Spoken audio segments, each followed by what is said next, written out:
During my youth, I was infatuated with professional wrestling magazines. While that probably doesn't come as a surprise to most of you, it is important to note. Why? Well, I'll get to that now. From The Wrestler to the world-renowned Pro Wrestling Illustrated, each magazine served as an entertainment vehicle and an information guide for both the past and present of professional wrestling. During one particular day in the early 90s, I stumbled upon one issue of PWI in particular. The amazing articles and larger-than-life photos were so captivating, putting the magazine down never filtered my conscience. PWI magazines are awesome, but there was something different about this one. Despite all the goodies inside this early 1990s edition, a photograph of three men, each with 3 championships on their respective shoulders, is what stood out the most. It looked like a photograph from the early 80s. I knew 2 of the men in particular. Kerry and David Von Erich were fixtures in Continental Championship Wrestling and the Global Wrestling Federation. I remember Kerry was the guy who beat Mr. Perfect for the World Wrestling Federation Intercontinental Championship at SummerSlam years earlier, portraying a character named the Texas Tornado. And I couldn't have forgotten Kevin if I tried. After all, he was the first wrestler I ever saw wrestle without wrestling boots. Then there was that other guy in the middle of the picture. He was a young wrestler who seemed to be filled with charisma as his facial expressions indicated. His tall and slender physique complemented the long curly locks he fashioned. I've never seen this guy before, I pondered to myself. I glanced toward the lower center portion of the photo, and there was his name and a short inscription in bold white letters. David Von Erich, the Von Erichs, World 6-Man Tag Team Champions. The article which supported the photograph mentioned that each wrestler wrestled in World-Class Championship Wrestling, also a company that I had never heard of until my first encounter with this particular issue of PWI. After that, I wanted to know more, and ever since I've learned a ton about the Von Erichs and David in particular. I wasn't born at the time, and as you can tell, I never even knew that the guy existed. But there was something intriguing that merited further research on my part. I found out that he was arguably the biggest star in WCCW. He wrestled some of my favorites, such as Ric Flair, Harley Race, and the Fabulous Freebirds on countless occasions, and each time he held his end of the bargain quite well. He was young, a mega superstar in Texas, wrestled all over the world, respected by many big names in the business, and seemed like a shoo-in at becoming the NWA World's Heavyweight Champion in the near future. A similar scenario to Magnum TA during the mid-'80s in Jim Crockett Promotions. Just like Magnum, David would never get that chance to be the champ. In February of 1984, David passed away in a hotel room in Japan prior to the beginning of another wrestling tour in the land of the rising sun for All Japan Pro Wrestling. He was 25 years old. We might not have had David here with us physically for a long time, but he had a memorable career that was as impressive as anyone, and took part in some of the most indelible moments in professional wrestling history that are still talked about today. I'm glad I picked up that magazine and saw that picture. The Secluded Paradigm number 15, featuring the late great David Von Erich, is next.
What's up, peeps and peepettes of the Heady Sphere and everywhere around internet land? I'm Spec Sun, aka Brightwave, here with you with another edition of the Secluded Paradigm.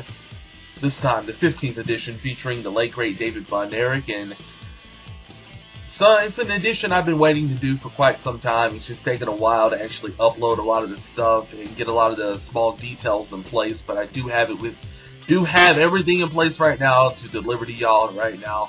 The Secluded Paradigm number 15 featuring David Von Erich. Now, it'll be very, very easy to dissect this edition of the Paradigm by talking about all of the things that David Von Erich did in his career, all of the championships he's won, but I'm not necessarily going to do that. I'm going to draw a little bit of parallels to some other superstars in regards to David Von Erich, and I'm also going to discuss a little bit about some of the small details in terms of his career. But this is mostly an edition of just talking about the guy himself and all of the things he could have done in this business if he had not passed on. And as many of you do know, you listened to the opening, David Von Erich passed away in February of 1984, and it was a big story at the time. I mean, over the years, we've had several wrestlers who passed away, and you see the ripple effects in regards to it. Whether it's, Eddie Guerrero, who passed away in 2005. We all know about the Chris Benoit situation. And several other wrestlers recently, over the last, 5 to 10 years. There's a litany of them. But in 1984, this was really one of the first times that we had a young, brazen superstar who looked like he was going to become the NWA World Heavyweight Champion at some point. At the time, the biggest championship, the most prestigious championship in all of professional wrestling. And he passes away at such a very young age. It really sent shockwaves throughout the wrestling community. Back then we didn't have Facebook, we didn't have Twitter, we didn't have a lot of the social media networks that we have today. But it was still big with the magazines coming out. All of the fans who followed tape traders and all this stuff, people still knew what was going on. But they didn't know immediately, so it took a while. But when all of that really started to sink in, people really started to really say to themselves, wow, we lost this really great superstar, specifically the people in Texas, because David was such a huge commodity in that state, as well as all of the Von Erichs. But when they lost him, it was a serious ripple effect that, that the organization really never dug itself out of, although they remained profitable for the short term in that organization. But overall, David Von Erich, and as I said in the opening, I wasn't able to see him. I wasn't born yet even when he passed away. But over the last 10 to 15 years or so, I've done so much research on David Von Erich, the individual, David Von Erich, the person who really entertained so many fans around the world, literally the world, a guy who was in a region of the United States, very popular, but he spread himself throughout the entire world at such a very young age, to the point where he was a seasoned veteran. And that's very impressive for somebody who was in his mid-20s prior to his passing. Some of the things that I remember about David Von Erich in researching about him is the personality and the charisma that the guy displayed every time he went out into the ring. He was one of those guys, young guys, who had the unique ability to really sell out anywhere that he went around the entire world. And that's very, like I said, very rare for anybody to do that. He had built in a short span of about 6 or 7 years that he was actually in the profession, more so than a guy who had probably been a 15-20 year veteran. He had done so much in such a short span and gained the respect of so many people around the world. The Eddie Grahams of the world, they all loved him. The Paul Bosches, they all really took a liking to David Von Erich.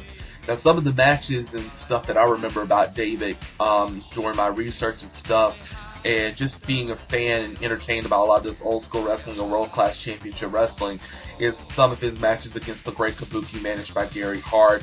All of his inner conflicts with Devastation Incorporated. Just a lot of great feuds, and everybody knows the stuff with the Freebirds, which was just fantastic with all the Von Erichs. It seemed, you know, when you looked at David, he just had that look to him that, all right, this guy is going to carry this company for a very long time, and world-class championship wrestling, looking at it, you know, from a perspective of somebody who wasn't there at the time, and looking at it about 15 years later, saying to yourself, my goodness, this guy looks like he's going to carry the promotion all the way to the top, and there's no stopping him at all. And David had that kind of persona, he had that kind of build, he had that kind of look, and he had that kind of charisma that a lot of fans gravitated towards, and a lot of the wrestlers as well. You rarely saw, if you look back at David Von Erich's matches in the early 80s, you rarely, if ever, saw him in a bad match. He always seemed to have a really good, solid match that entertained a lot of people. He worked various styles, and as I mentioned before, he traveled around the world. 1 month he'd be in Japan for a tour. The next month he'll be in Florida. You know, the next couple of months he'll probably exchange some. WCCW will probably exchange some sort of talent with Houston. He'll be in Houston. He'll be in Dallas. He'll be all over Texas. The guy was all over the place. It'll be interesting to see what he would have been like in the WWE if he ever had gotten there. We all saw what Kerry did as the Texas Tornado. You know, you never know what David could have done there. But, you know, if you look strictly between the years of 1982 and 1984, early 84, before he passed away, you'd be very hard pressed to see anybody that was in a worse, you know, in a better situation than David Von Erich in Texas, specifically in Texas. And another angle that really comes to mind is this infamous feud with gorgeous Jimmy Garvin with Precious as well as Sunshine in his corner. And I always remember seeing Heroes of World Class Championship Wrestling. As a matter of fact, I'm going to get that DVD in a second to show to you guys and gals. This was the first time I saw this segment with David, Jimmy, and and Sunshine. You know, Garvin had lost a match to David Von Erich, and he basically had to be David Von Erich's servant for a day, and basically his valet for a day. And you had Bill Mercer, who of course was the voice of World Class Championship Wrestling, there to do one of the sideline reporting and see if it all took place. The crew was there, the camera crew was there. Jimmy Garvin drives up into his car, you know, with his car, with Sunshine as well driving for him. And before you know it, David Von Erich is out there with Bill Mercer, and he makes Jimmy Garvin and Sunshine do all this kind of outrageous things. A lot of chore-like, you know, stuff like washing the dog, getting behind his ears, carrying a huge bale of hay, and taking it out into the open field, making them do it without going, you know, putting it in the back of David's pickup truck. It was just everything was just so funny, and it culminates in both the guys in a brawl because Jimmy doesn't want to clean David's grandfather's old barn, and all hell breaks loose, and they just beat the hell out of each other. I've got to correct myself. He doesn't want to do it. Jimmy doesn't want to do it in front of the cameras, but you know, of course, the stipulation he had to do it. So they get in this big brawl, and it's all really over the American Heavyweight Championship. But you know, those were the kind of things that showed you the personality of a David Von Erich. The guy had a lot of charisma. Probably the most charisma out of all the Von Erichs. He had the look. He had the complete package. He's one of those guys, as I said before, you study him, you study his history, you study all the things that he was doing before he passed. About a good 2 to 3 year period if you want to start in 81, but I'll mostly prefer to start in 82 because that's when World Class Championship Wrestling really started to take shape around the world. And you go into early 84, about a good year and a half or so, 18 months, 19 months, David Von Erich just had the it factor. You never really can really pinpoint what that is, but he had the whole package that made you care and made you want to look. And you know, and this is going to bring me to my next point, which is probably the most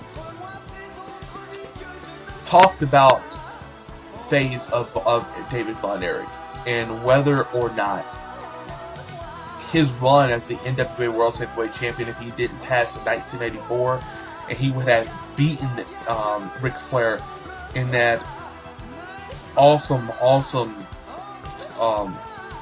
Parade of Champions event that World Class Championship Wrestling had in